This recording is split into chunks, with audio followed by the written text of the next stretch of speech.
Already ప్రెస్‌లో వస్తూ ఉంది కానీ నాకెందుకో చాలా సీరియస్‌గానే దీన్ని ఫీల్ అవ్వాల్సిన ఏర్పడతా ఉంది.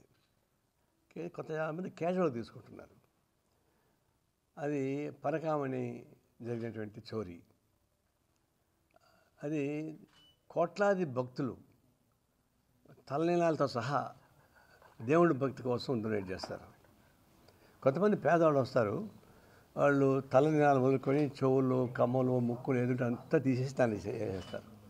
అంటే నిలువు దోపిడీ అన్నట్టుగా అదొక భక్తికరంగా వెంట్రుకలతో పాటు చిన్న ముక్కు పళ్ళు, కమ్మలు, చైన్స్ ఏది ఉంటే అదే చేస్తారు. అంత భక్తిభావాలతో డెడికేట్ అయినటువంటి వెంట్రుకలు కూడా చాలా కాస్ట్లీ. మీరు లెక్కలు తీయండి, సంవత్సరానికి ఒకసారి వేలం వేస్తారు. కొన్ని కోట్ల రూపాయలు వస్తాయి ఆ వెంట్రుకల వ్యాపారం కూడా. అది చైనాకి ఎక్స్పోర్ట్ చేస్తారు. అలాంటి భక్తులు కోట్లాది మంది కాంట్రిబ్యూట్ చేస్తుంటే ఆ నిధిని దొంగిలించేటువంటి పని మొదలుపెట్టారు. పరకామణి అంటే లెక్కలు పెట్టుకుని చూసుకునేది. దాని నుంచి కోట్లాది రూపాయలు తీసుకెళ్ళాలని చెప్పేసి బయటపడతా ఉంది. అతని పేరు రవికుమార్. అంటే దాదాపు 30 ఏళ్ళుగా దానిలో పనిచేస్తున్నాడు. రోజుకు అంత బంగారం లేదంటే విదేశీ కరెన్సీ తీసుకెళ్తే సరిపోతుంది. ఆ చివరికి ఒక సిఐ, అతని పేరు సతీష్ కుమార్ రెడ్డి దాన్ని పట్టుకొని కేసు పెట్టాడు, ఎఫ్ఐఆర్ రాసేసాడు. ఎప్పటి నుంచి జరుగుతుంది 30 ఏళ్ళుగా, అప్పుడు పట్టుకున్నాడు. అతన్ని తీసుకెళ్ళి పట్టుకున్నారు కాబట్టి, ఎఫ్ఐఆర్ చేశాడు కాబట్టి ఏం చేశారు, మొత్తాన్ని తీసుకెళ్ళి ట్రాన్స్ఫర్ చేసి రైల్వేస్ అక్కడ పడేశారు. తీసుకెళ్ళి తెలిసిన తర్వాత ఏం చేశారు, దాన్ని అప్పుడున్నటువంటి ఈఓ ధర్మారెడ్డి, తర్వాత chairman, member, MLA member Karunakar Reddy, వీళ్ళంతా కలిసి రాజీ చేశారు. ఇది బొట్టుపల్లి పంచాయతీ. ఇదేమన్నా దేవుడు సొమ్ముని అపహరించిన వాడిని పట్టుకొని రాజీ చేసి, నువ్వు ఇంత దొంగిలించావు కాబట్టి ఇంత సుమారుగా దాదాపు 14 కోట్ల రూపాయలు విలువైనటువంటి ఆస్తిని తిరిగి టీటీడీకి ఇవ్వమని చెప్పి మేము రికవరీ చేసామని చెప్పి చెప్పుకుంటున్నారు. సిగ్గుండా అలా కొంచెమన్నా. రికవరీ చేసినామని చెప్పుకునేవాడు ఎవరో తెలియదు, కానీ అతను నిజంగానే ఉరిదీయాల. రికవరీ చేయడం ఏంటి? దేవుడు సొమ్మును దొంగిలించామని పట్టుకొని కేసు పెట్టి అది చేయకుండా రికవరీ చేసుకొని కేసు విముక్తి చేసి పట్టుకొని సీఎని ట్రాన్స్ఫర్ చేసి పారేస్తే ఇంతకన్నా మీకు ఘోరం ఏముంది? అంటే దేవుడికి లంచం ఇచ్చారా?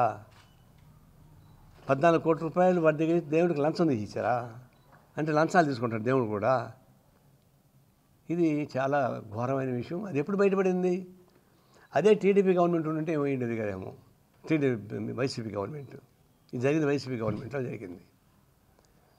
కోర్టుకు పోయింది, జ్యుడిషియరీ పట్టుకుంది. మీరు రాజకీయానికి మీరెవరా, మీకేం హక్కులు ఉంది అని చెప్పని కోర్టు పట్టుకోవడం వల్ల బయటపడింది. ఇలాంటి బయటపడేది కాదు. ఆ విధంగా న్యాయస్థానానికి అభినందన తెలియజేయాలి. అది నష్టానికి నడవకూడదు. దీనికి సీరియస్ పనిష్మెంట్ లేకుండా రాజీ మార్గంగా బట్టిపోలు పంచాయతీ చేయడం మొదలు పెడితే దేవస్థానం యొక్క ప్రతిష్ట పోతుంది.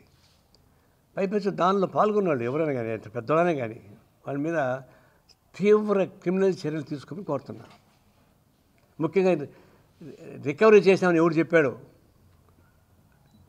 ఎవరు నాకు పేరు తెలియదు, ప్రకటన వచ్చిందట. ఎమ్మెల్యే పేరు చెప్తున్నారు, ఆనట్ ఎమ్మెల్యే పేరు చెప్తున్నారు. నేను రికవర్ చేస్తానని చెప్పినటువంటి గర్వంగా చెప్పిన అతను వ్యక్తులు ఉన్నాయి. అతను నెంబర్ 1 క్రిమినల్. దాని మీద యాక్షన్ తీసుకోవడం ఒకటి. ఇప్పుడు ఏమైంది, కోర్టులో వచ్చేకాడికి ఆ సర్కిల్ ఇన్స్పెక్టర్ ఎఫ్ఐఆర్ పెట్టాడు, అతన్ని పిలిచారు, సిట్ విచారణ చేసింది. ఇప్పుడు అతను బతికుంటే ముద్దాయిలు అవుతారు వీళ్ళు. అతను నాటకంగా చంపేశారు. ఎవరు చంపారో తెలియదు, ఎట్లా తెలియదు, మొత్తం చనిపోయాడు. కాబట్టి ఇప్పుడు కేసుకి ఆధారాలు పోయినాయి. అంటే ఇది ఎక్కడ నమూనా? ఇది అమిత్ షా రాష్ట్ర హోమ్ మినిస్టర్గా ఉన్నప్పుడు ఒక హత్యా నేరం కేసులో ఇరుక్కున్నాడు.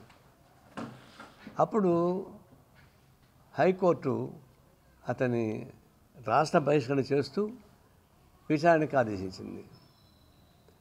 విచారణకు ఆదేశిస్తే సిబిఐ డైరెక్టర్ లోయా జస్టిస్ లోయా, అతన్ని ఎంక్వైరీ కమిషన్ వేశారు. ఈ లోపల ఏమైంది, ఆ కేసు సంబంధించిన సాక్షులు చనిపోయారు, చంపబడ్డారు. డిఫెన్స్ చేసే లాయర్ని చంపబడ్డారు, అధికారుల్ని చంపబడ్డారు.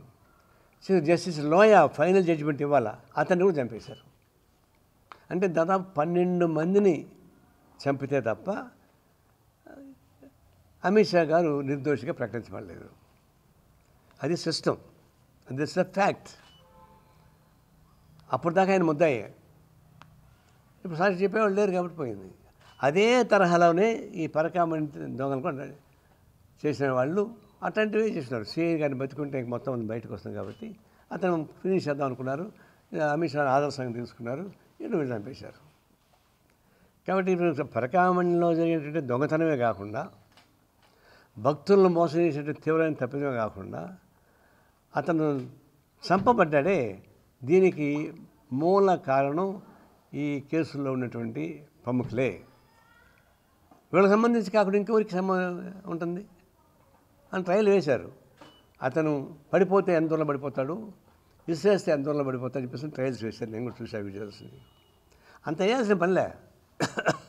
అతను స్ట్రాంగ్ పర్సన్, అతను పోయి దూకేస్తాడా, పడిపోతాడా?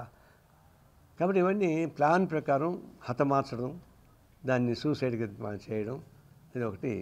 సూసైడ్ ఎవరు ప్రకటించారు?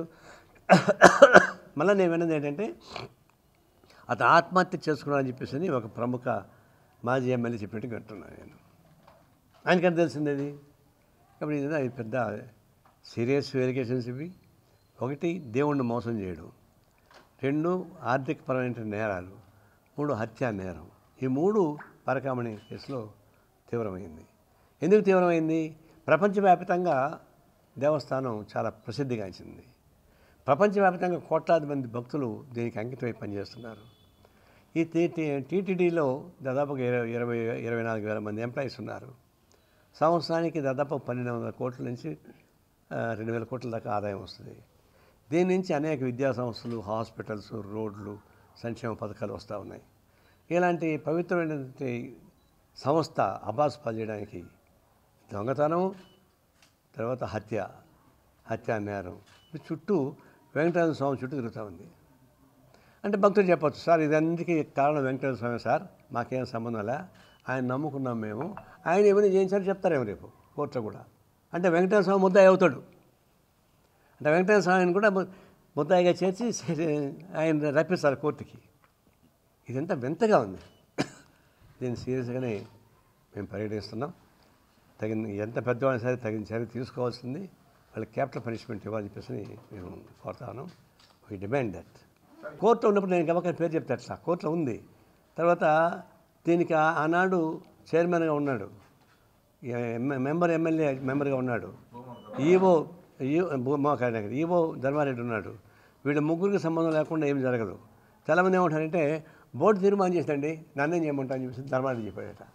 బోర్డు తీర్మానం చేస్తండి, మీ నామినేటెడ్ సభ్యులు ఎంతమంది ఉంటారు, వాళ్ళందరూ మంచి సభ్యులు. కానీ ఈవో, చైర్మన్, లోకల్ ఎమ్మెల్యే ముగ్గురు ఏం తీర్మానం పెడితే ఆ తీర్మానం పాస్ అయిపోతుంది. ఇప్పుడు కాదని లేడు. ఎందుకంటే నమ్మకం కదా, వాళ్ళందరూ నామినేటెడ్ పర్సన్స్ అపోజ్ చేయగలరా? కాబట్టి వాళ్ళు అపోజ్ చేయరు. దానికి ఈవో ఏమంటున్నాడు ధర్మారెడ్డి, బోర్డు తీర్మానం అమలు చేశానంటున్నాడు. అంటే బోర్డు తీర్మానం అమలు చేస్తే దానికి ఇంప్లిమెంటేషన్ చూడవా? కల్తీ నెయ్యి ఉంది, కల్తీ నెయ్యి బోర్డు తీర్మానం అంటాడు. ఆ కల్తీ నెయ్యి చూడవా, పర్సనల్గా అటాచ్ చేయవా? ఈ దొంగతనం ఉంది, పర్సనల్గా ఆలోచించరా? ఈవో అంటే ఏంటి, ఉత్సవ విగ్రహమా? బోర్డు ఏం చెప్తే చేసి కూర్చోడానికి ఉత్సవ విగ్రహమా? వచ్చేవాళ్ళు స్వాగతం పలికి పోయేవాళ్ళు సెండ్ ఆఫ్ చేయడం ఉత్సవ విగ్రహమా? అలాగ ఉండాలా? ఎందుకు ఐఏఎస్ ఆఫీసర్ దానికి అపాయింట్ చేస్తున్నారు? ఏ తీర్మానం అయినా క్రియేటివ్గా ఆలోచించి తనిఖీ చేసేవాడే ఈవో ఉండాలి తప్పితే ఊరికే గంగరెద్దులాగా నేను తలూపానంటే అంతగాని ఐఏఎస్ ఆఫీసర్ ఎందుకు పెట్టాలా? మామూలు అధికారులు పెట్టుకోవచ్చా? కాబట్టి ధర్మారెడ్డి మెయిన్ కల్ప్రిట్. ఆయన ఐఏఎస్ ఆఫీసరు, ఆయన నామినేటెడ్ కాదు, బాధ్యత కలిగిన వాడు. చైర్మన్ 5 ఏళ్ళ తర్వాత వెళ్ళిపోతాడు, ఎమ్మెల్యే 5 ఏళ్ళ తర్వాత వెళ్ళిపోతాడు. కానీ ఈవో ఐఏఎస్ ఆఫీస్ క్యాడర్, ఆయన రిటైర్డ్ అయ్యేంతవరకు బాధ్యతలో ఉంటాడు ఎక్కడో ఒక చోట. కాబట్టి నెంబర్ 1 కల్ప్రిట్ ముద్దాయి ఉంటే ధర్మారెడ్డి తప్ప ఇంకోటి కాదని చెప్పేసి నేను గట్టిగా చెప్పగలను. తను చేయాలి, ఇవన్నీ యాక్షన్ తీసుకుని చెప్పి నేను కోరుతా ఉన్నాను.